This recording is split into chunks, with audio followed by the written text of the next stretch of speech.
আওয়ামী লীগ নেতারা ও তাদের স্বজনরা দেশ ছেড়ে যাচ্ছে, অভিযোগ রিজভির। যুক্তরাষ্ট্রের কাছ থেকে মানবাধিকারের সবক নিতে হয়, এটা দুর্ভাগ্যের, বলছেন প্রধানমন্ত্রী। জানাবো তারেকের উদ্ভট সিদ্ধান্তের নেপথ্যে কারা, এবং সর্বশেষ জানাবো শেখ হাসিনার কালো খাতায় নাম লেখালে কি হয়। শুনছিলেন সংবাদ শিরোনাম, এবারে বিস্তারিত। যুক্তরাষ্ট্রের কাছ থেকে মানবাধিকারের সবক নিতে হয়, এটা দুর্ভাগ্যের, বলছেন প্রধানমন্ত্রী। ফিলিস্তিনের পক্ষে মার্কিন যুক্তরাষ্ট্রের আন্দোলনরত গ্রেপ্তারের প্রসঙ্গ কথা বলতে গিয়ে প্রধানমন্ত্রী শেখ হাসিনা বলেছেন তাদের কাছ থেকে মানবাধিকারের সবক নিতে হচ্ছে। এটাই হচ্ছে সত্যিকারের দুর্ভাগ্যের। থাইল্যান্ড সফরের বিষয়ে বিস্তারিত জানাতে গণভবনে আয়োজিত সংবাদ সম্মেলনে একজনের সাংবাদিকের করা প্রশ্নের জবাবে সব কথা বলেন সরকার প্রধান। ফিলিস্তিনের পক্ষে বাংলাদেশের দৃঢ় অবস্থানের কথা পুনর্ব্যক্ত করে শেখ হাসিনা বলেন, আমরা সবসময় ফিলিস্তিনের পক্ষে আছি, আমি যেখানে যাই সেখানে আমার কথা আমি বলবো, কারণ যেভাবে গণহত্যা চলছে এটা অমানবিক। বক্তব্যে ফিলিস্তিনের পক্ষে মার্কিন যুক্তরাষ্ট্রের আন্দোলনরতের গ্রেপ্তার ইস্যুতে সরকার প্রধান বলেন, সবচেয়ে বড় কথা, আজকে 900 শিক্ষার্থী থেকে শুরু করে প্রফেসর গ্রেপ্তার হয়েছেন আন্দোলন করার জন্য। এটা একমাত্র আমেরিকায়, আর এটা নাকি গণতন্ত্রের একটা অংশ। একজন প্রফেসরকে কিভাবে মাটিতে ফেলে গ্রেপ্তার করা হলো। মার্কিন পুলিশের আচরণের সঙ্গে দেশের পরিস্থিতির তুলনা টেনে প্রধানমন্ত্রী বলেন, 2023 সালে 28 অক্টোবর আমি পুলিশদের ধৈর্য ধরতে বলেছিলাম, অথচ ধৈর্য ধরতে গিয়ে তাদেরই মার খেতে হয়েছে, তাদের হাসপাতালে আক্রমণ করা হয়েছে, গাড়ি পোড়ানো হয়েছে। তো আমরা ধারণা আমাদের পুলিশ এখন আমেরিকান স্টাইলে আন্দোলন দমানোর ব্যবস্থা চাইলে গ্রহণ করতে পারে। আওয়ামী লীগ নেতারাও তাদের স্বজনরা দেশ ছেড়ে যাচ্ছে, অভিযোগ রিজভির। বিএনপির সিনিয়র যুগ্ম মহাসচিব রুহুল কবির রিজভী বলেছেন, বিএনপির নেতারা কেউ হতাশ বা ক্লান্ত নয়, তারা দেশ ছেড়ে যাচ্ছে না। আওয়ামী লীগের নেতারাও তাদের স্বজনরা দেশে ছেড়ে যাচ্ছে। রিজভী বলেন, ওবায়দুল কাদের হতাশা থেকে শ্রাবণের বৃষ্টির ধারার মতো অনর্গল মিথ্যা কথা বলছেন। শত নিপীড়নেও বিএনপি নেতারা রাজপথে আছে এবং সরকারের পতন না হওয়া পর্যন্ত রাজপথে থাকবে। মানুষের ভোটের অধিকার প্রতিষ্ঠা না হওয়া পর্যন্ত আন্দোলন চালিয়ে যাবে। বিএনপির নেতা বলেন, ব্যাংক লুট হলে হলমার্ক কেলেঙ্কারি করে পদ্মা সেতু, মেট্রো রেল, ফ্লাইওভার নির্মাণের নামে টাকা লুটপাট করে সেই টাকা আওয়ামী লীগ নেতারা বিদেশে পাচার করেছে। তারা মালয়েশিয়া, কানাডা, অস্ট্রেলিয়ায় সেকেন্ড হোম তৈরি করে তাদের স্ত্রী সন্তানদের আত্মীয় স্বজনদের সেখানে পাঠিয়ে দিচ্ছে।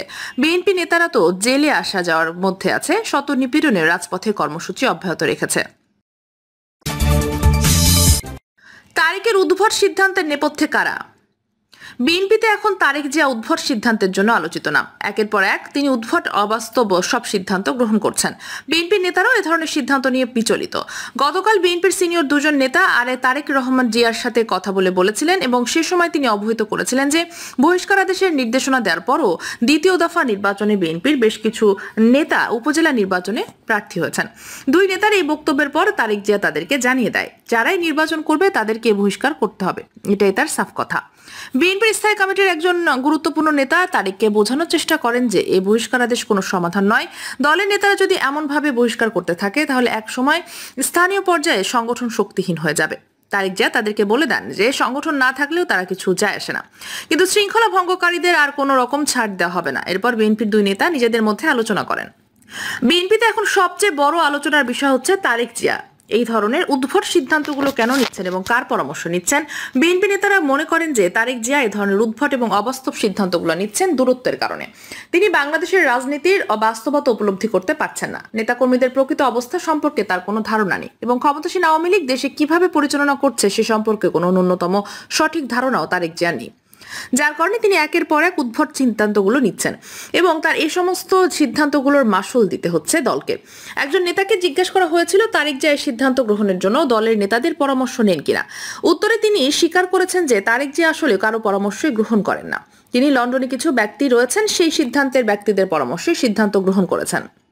বিএনপির স্থায়ী কমিটির একজন সদস্য বলেন, 2001 সালের পর তারেক জিয়া হাওয়া ভবনে অনেক স্থাবক সৃষ্টি করেছিলেন।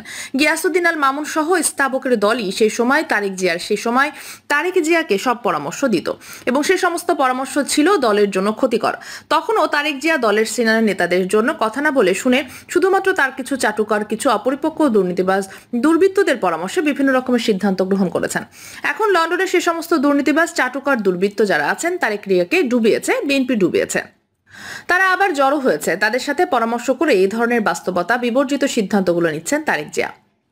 বিএনপির একজন ভাইস চেয়ারম্যান স্বীকার করেছেন যে তারেক জিয়ার সংজ্ঞাগুলো অত্যন্ত বিপজ্জনক এবং তারা শুধু দল না দেশের জন্য ক্ষতিকর। ওই নেতা বলেন যে 2001 সালে নির্বাচনের পর হাওয়া ভবনে তারেক জিয়া একটি ছায়া সরকার গঠন করেছিল এবং এই ছায়া সরকারের মাধ্যমে দল এবং সরকার পরিচালিত হতো। সিনিয়র নেতারা ছিল পুতুল, এবারও সেই একই রকম ঘটনা ঘটেছে। তারেক জিয়াকে এখন ঘিরে রেখেছেন কিছু চাটুকার। যে সমস্ত চাটুকাররা হাওয়া ভবনে ছিলেন তারা এখন ঘুরে ফিরে আবার লন্ডনে গেছেন এবং লন্ডনে তারা নতুন করে হাওয়া ভবন করেছেন। আর এরা এখন বিএনপির কফিনের শেষ পেরেক ঠুকেছেন বলে মনে করেন বিএনপির অনেক সিনিয়র নেতা। শেখ হাসিনার কালো খাতায় নাম লেখালে কি হয়? গতকাল আওয়ামী লীগের কেন্দ্রীয় কার্যনির্বাহী কমিটির বৈঠকে উপজেলা নির্বাহী প্রসঙ্গটি আলোচনায় হয়নি। আওয়ামী লীগ সভাপতি প্রধানমন্ত্রী শেখ হাসিনা কৌশলগত অবস্থান গ্রহণ করে কেবল সাংগঠনিক বিষয়ে আলোচনার জন্য নির্দেশনা দেন।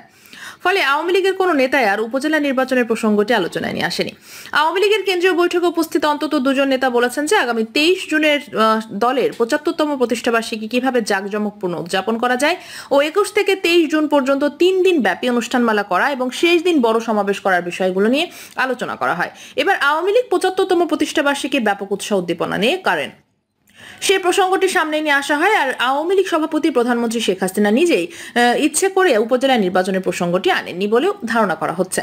কিন্তু তাই বলে আওয়ামী লীগের সভাপতি যারা উপজেলা নির্বাচনের শৃঙ্খলা ভঙ্গ করেছে, দলের নির্দেশনা অমান্য করে আত্মীয়স্বজনদের প্রার্থী করেছেন, তাদেরকে ক্ষমা করে দিয়েছেন বলে মনে করলে ভুল হবে।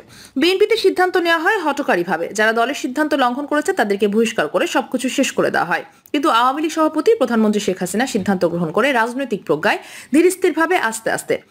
জাতীয় সংসদে একবার সুরঞ্জিত সেনগুপ্ত বলেছেন যে বাঘে ধরলেও ছাড়ে, কিন্তু শেখ হাসিনা যাকে ধরে তাকে ছাড়ে না। যারা উপজেলা নির্বাচনে দলের সিদ্ধান্ত লঙ্ঘন করে স্বজনদেরকে প্রার্থী করেছে তারা দীর্ঘমেয়াদী প্রায়শ্চিত্ত ভোগ করবেন। আওয়ামী লীগের রাজনীতিতে তারা শেখ হাসিনার কালো ডায়েরিতে নাম লিখিয়েছেন।